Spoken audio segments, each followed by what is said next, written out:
लोकसभेच्या मतदानाचा आणखी एक टप्पा बाकी आहे आणि 4 जूनला निकाल आहे। मात्र अजित पवारांच्या एका वक्तव्याने 10 जूनची तारीख चर्चेत आली आहे। शपथविधीसाठी मुहूर्त निघालाय का अशी चर्चा सुरू झाली आहे। पाहूया। पहिल्या 5 टप्प्यातच एनडीएला बहुमत मिळाल्याचा दावा पंतप्रधान मोदींपासून अमित शहा करत आहेत। त्यातच आता उपमुख्यमंत्री अजित पवारांनी जे वक्तव्य केलं त्यावरून मोदी आणि एनडीएनं 10 जूनला शपथविधी करण्यावरून काही ठरवलंय का अशी चर्चा सुरू झाली। अजित पवार पक्षाच्या अधिवेशनाविषयी बोलत होते, पण दिल्लीत 10 जूनला काही घडलं तर मग पक्षाचं अधिवेशन पुढे ढकललं जाईल असं अजित पवार म्हणाले। पुढचं अधिवेशन कुठं घ्यायचं ज्याचा उल्लेख सुनील तटकरे यांनी केला, मग ते षण्मुखानंदला घ्यायचं का तालकटोराला दिल्लीमध्ये घ्यायचं ते आम्ही त्या ठिकाणी ठरवू।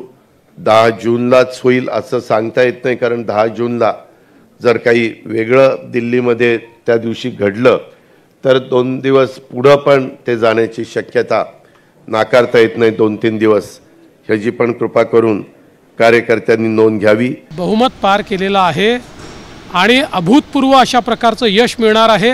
मोदीजी प्रधानमंत्री होणार आहेत। आता शपथविधी ते कधी घेतील हे मी नाही सांगू शकत, पण निश्चितपणे मोदीजीच देशाचे प्रधानमंत्री होणार आहेत। इकडे गृहमंत्री अमित शहानी बहुमत मिळाल्याचा विश्वास व्यक्त करत जूनमध्ये मोदीच पुन्हा पंतप्रधान होणार असा विश्वास व्यक्त केलाय। पहिल्या 5 टप्प्यातच एनडीएला बहुमत मिळालं आहे। पंतप्रधान नरेंद्र मोदी निवृत्त होणार नाही। जूनमध्ये मोदी पुन्हा पंतप्रधान पदाची शपथ घेणार। एवढंच नाही तर 2029 मध्येही मोदी आमचं नेतृत्व करतील। माझ्या अंदाजाने तरी 400 पार 300 पार, त्याच्यापेक्षा जनतेच्या डोळ्यात जे दिसत होतं ते होतं भाजप हद्दपार।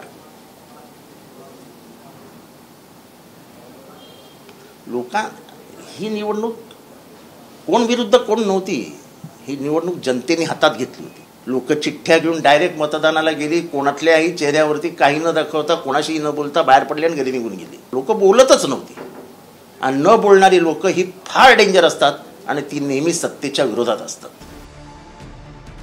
देशात आतापर्यंत 6 टप्प्याचं मतदान झालं आणि शेवटचा टप्पा 1 जूनला पार पडणार आणि 4 जूनला निकाल लागेल।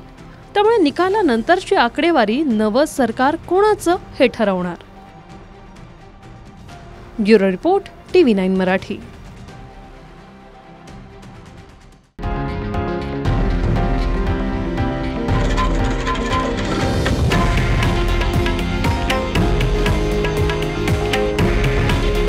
हे आहे देशातील नंबर 1 न्यूज नेटवर्क आणि आपण पाहत आहात TV9 मराठी।